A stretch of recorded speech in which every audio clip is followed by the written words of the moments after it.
திருச்செந்தூரில் 70 அடி தூரத்திற்கு உள்வாங்கிய கடல்.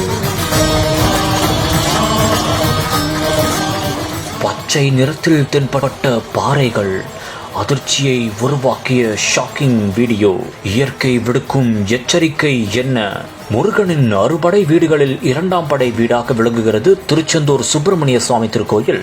இங்கு ஏராளமான பக்தர்களும் வருகை தருகின்றனர். இந்த ஒரு சூழலில் சமீப காலமாக திருச்செந்தூர் கடல் பகுதி உள்வாங்கிக் கொண்டே இருக்கிறது.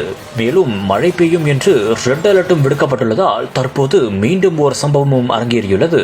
ஆம், அதிகாலை 4 மணி முதலே சாரல் மழை பெய்து வந்த நிலையில் திருச்செந்தூர் கடற்கரை சுமார் 70 அடிக்கு உள்வாங்கியுள்ளது. மேலும் 500 மீட்டர் தூரத்திற்கு பச்சை நிறம் படிந்த பாறைகளும் தெரிந்துள்ளது. இதனால் அங்கு பெரும் பரபரப்பான ஒரு சூழல் ஏற்பட்டுள்ளது.